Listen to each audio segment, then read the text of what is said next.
একটা রাজা, যার হাতে ছিল কোটি কোটি টাকার সম্পদ, যার আদেশে বদলে যেত দেশের সীমানা, যার সামনে হাত কাঁপত শ শ যোদ্ধার, সে রাজার কাফনের কাপড় কেন কিনতে হলো নিজের লেখা কুরআনের আয়াত বিক্রি করে?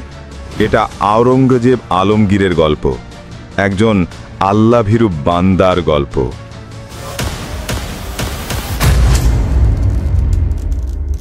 রাত তখন গভীর, চারদিক নিস্তব্ধ। দিল্লির এক নিঃসঙ্গ কক্ষে শুয়ে আছেন এক বৃদ্ধ বাদশা। জীবনের শেষ দিন, পৃথিবীর শেষ রাত। দেহে রাজসভার সোনালী পোশাক নেই, চোখে রাজত্বের ঝলক নেই, শুধু একজোড়া ক্লান্ত চোখ আর পাশে একটা পুরনো কাপড়ের ব্যাগ।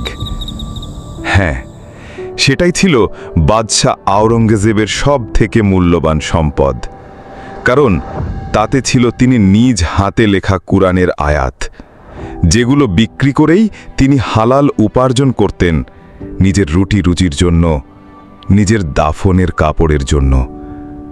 একজন বাদশাহ, যার এক ইশারায় সৈন্যবাহিনী শহর দখল করত, তিনি দিনের পর দিন কাটিয়েছেন নিজের হাত দিয়ে কুরআন লিখে, আর সেই কুরআনের বদলে কিছু হালাল উপার্জন করেছেন নিজের রুটি রুজির জন্য, নিজের দাফনের কাপড়ের জন্য।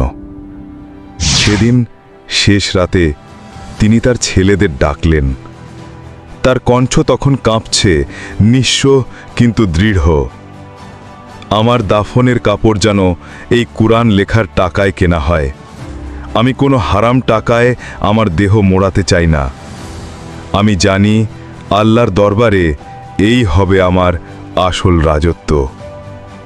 পাশে দাঁড়িয়ে থাকা একজন আমির কেঁদে ফেললেন, বললেন, বাদশা, আপনি চাইলে সোনা রূপায় ভরিয়ে দিতে পারতেন পুরো কবর।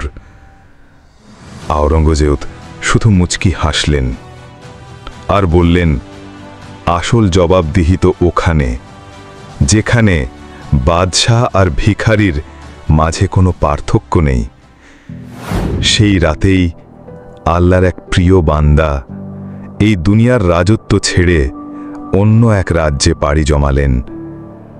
তার কাফনের কাপড় কিনতে হলো সেই হালাল টাকায় যা তিনি কুরআন লিখে উপার্জন করেছিলেন। তাকে দাফন করা হলো মাটির কবরস্থানে, যেখানে আজও কোনো রাজকীয় চিহ্ন নেই, শুধু লেখা, এখানে শুয়ে আছেন বাদশাহ আওরঙ্গজেব, যিনি দুনিয়ার রাজার চেয়েও আল্লাহর বান্দা হয়ে বাঁচতে চেয়েছিলেন। আজ আমরা বড় বড় বাড়ি বানাই, ব্যাংকে টাকা রাখি, কিন্তু ভাবি না যে কাপড় দিয়ে আমাদের দাফন হবে সেই কাপড়টা কতটা হালাল।